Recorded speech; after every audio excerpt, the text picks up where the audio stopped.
Sorry. And from the comfort and safety of your living room. The creation of a modern-day Noah's Ark for plants. The waters are rising and panic is setting in. That's this Sunday from 6 on National Geographic Channel.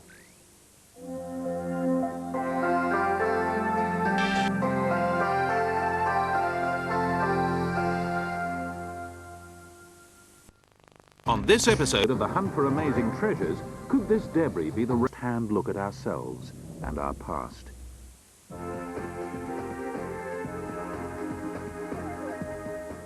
Experiences accumulated over a century. The best explorers ever gathered together. National Geographic Channel, where the journey begins. Let's get going. When Paul Sereno unearthed the fiercest relics of recent times, you were there. The skull is just a little bit bigger than me. A crocodile that took him closer to even greater adventures, but not too close. We left that for Brady Barr. And when he began his reptile quest, you went with him. All right, man, this is exciting. Then, when Bob Ballard explored one of the most important battlegrounds of World War II, and then discovered evidence of Noah's flood, you descended the ocean depths beside him, with one thing in mind: To find lost chapters of human history. And when Emma Levine went in search of sporting thrills with a difference, which side did you cheer for? And I've come to Kyrgyzstan to hunt out the essence of Kyrgyz culture. And in Africa, when you encountered a people forgotten, you shared their sadness, their relief, and their happiness. But we went further. If our lessons lie in history, then Zawi Hawass has tried to teach them to us. We hope that we'll find something exciting inside. And if our destiny is in the stars, we took our first step with John Glenn. While Craig Charles hunts for the answers to the questions that await us there. You want to know what the future has in store, do you? With Stephen Backshaw, we found out that we needed to create a new bond between the natural world and ourselves. While Hayden Turner showed us how we could actually do it. It's a challenge.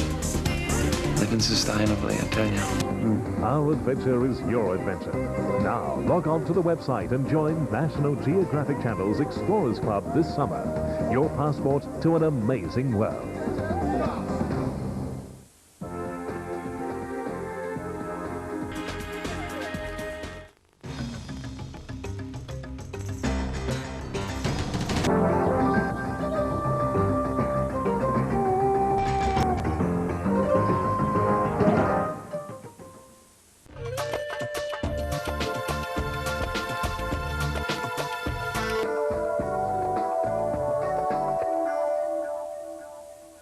Weeknights on National Geographic Channel starts Mondays at 7 with Adventures in Paradise. Join the search for our genetic secrets. And incredible jobs of our canine companions. Sunken treasure, hidden treasure, the hunt is on. And a new partnership with Mother Earth. Your weeknights at 7 on National Geographic Channel.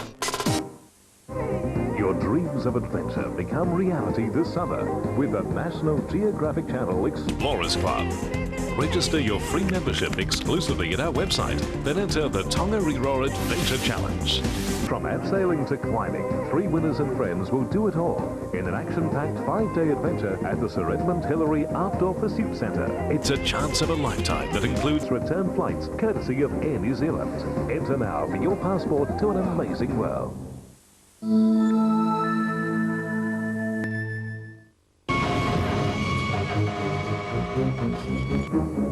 Every year in America and Britain, a complex and unpredictable chemical reaction kills over 5,000 people and injures over 30,000 more. It's fire.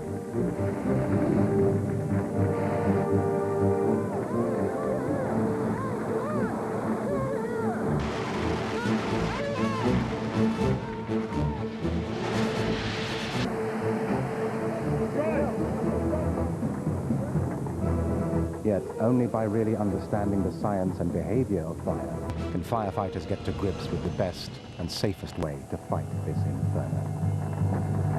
All firemen have a great respect for fire. some people have lesser respect than others and tend to fear the phrase. Certainly if you get too familiar, the fire turns around and bites you.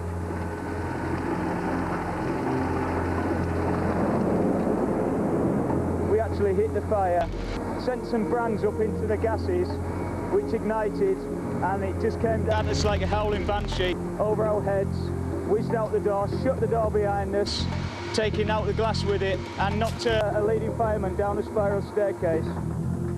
Leading firefighter Darren Stonier was lucky. He'd experienced a flashover. That's the moment when a smoke-filled room suddenly explodes into an inferno. 3 years ago, a small fire in a Birmingham tower block flashed over, killing one firefighter and badly injuring another. It wasn't the first or the last time that flashovers had killed. But studies of extreme forms of fire behavior are in their infancy. Firefighters are still dying from flashovers in the United Kingdom, but we haven't got a definition for them, so we're blaming all sorts of different scenarios, when in actual fact, it's flashovers that are killing them. Even now, we don't fully understand everything that goes on inside a fire, and that's a problem. These American firefighters simply broke the windows of a room filled with smoke.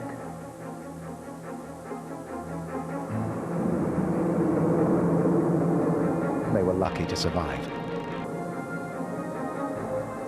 If you don't understand them, then flashovers and backdrafts wait like time bombs for the unwary. Many years after the theory of flashover was first proposed, the British Home Office finally published a slim supplement to the Manual of Firemanship. For the first time, it described both flashovers and backdrafts. And while many British firefighters now undergo flashover training, the government does not require it. Firefighters in America are also exploring a new way to battle flashovers and backdrafts. It's a radical technique that appears to be contrary to common sense. It's called positive pressure ventilation.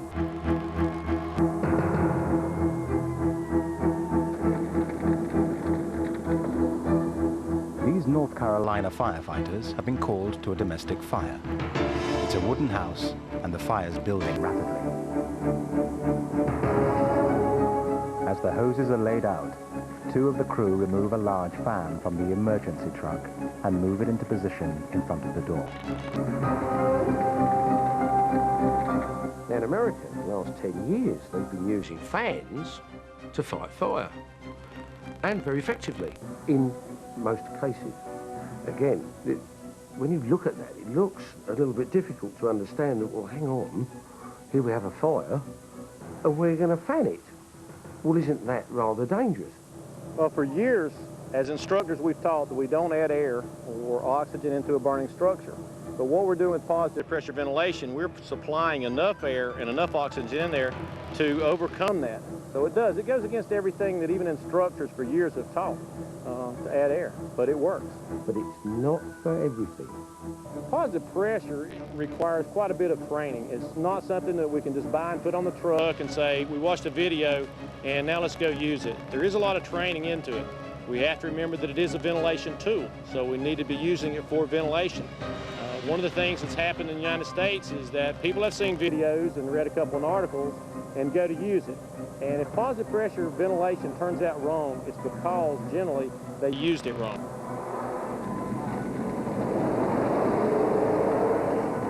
Firefighters face a future where flashovers and backdrafts will confront them more often. But most are still unaware of the dangers they face and have little theoretical knowledge of the science of fire.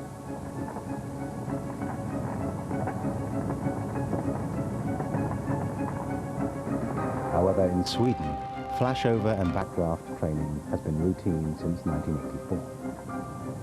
I'm surprised that you're not using this technique in England, because if you did, I'm quite sure, I'm convinced that you will save lots of lives.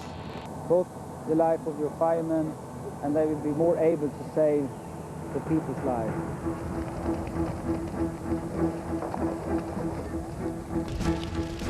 The recent supplement to the Firefighters Manual is a step in the right direction, but it doesn't go far enough. You can't fight fires with books.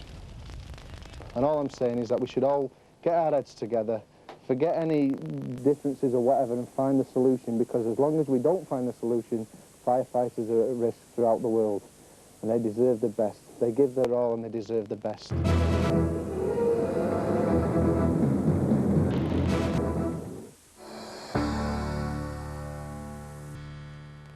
My name's Mark Sinnott. I'm a writer and a climber. A lot of times in climbing, you're searching and striving for something that you can't really define, but I think that that's a lot just like what life is about. We all want to find, the ultimate, whatever it is, and climbing is just one way of trying to do that. It is my nature to explore, to be an adventurer. It just feels like what I was meant to do.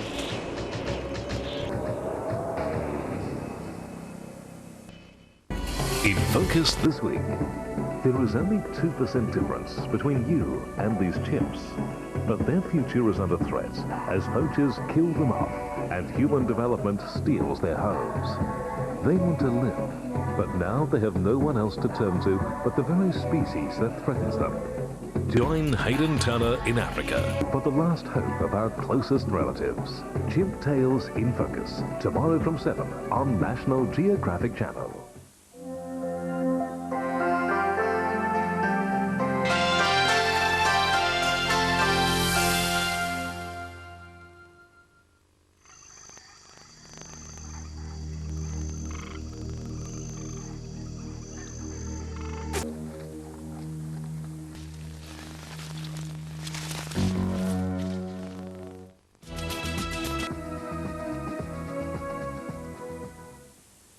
Weeknights on National Geographic Channel starts Mondays at 7 with Adventures in Paradise.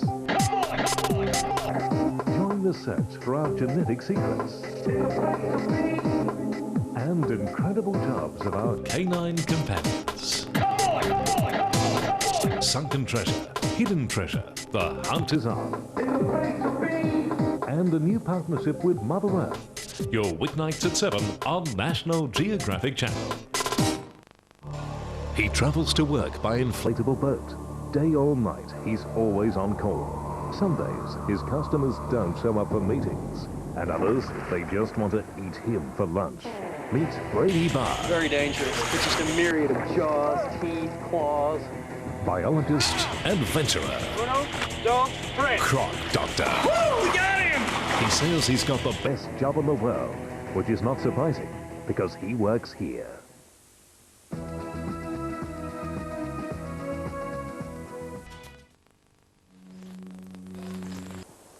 Okay, I'm not going to cite you, but you're picking outside the terms of your permit.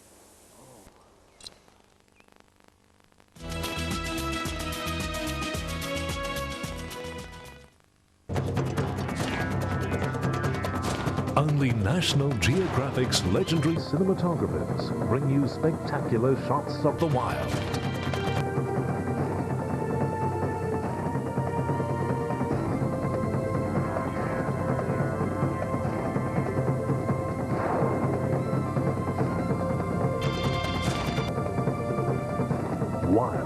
Weeknights at 7:30 on National Geographic Channel.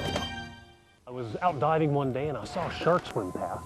It had a suckerfish attached to it. And I thought to myself, my God, if we could just take a video camera and substitute it for that suckerfish, what amazing things we could learn about sharks. And what the CritterCam does is it provides us for the very first time access to that world. It's really a perfect marriage of what National Geographic is all about. It's basic science and storytelling. We get a fresh look into the lives of animals that we've never had before. And that's magic to me.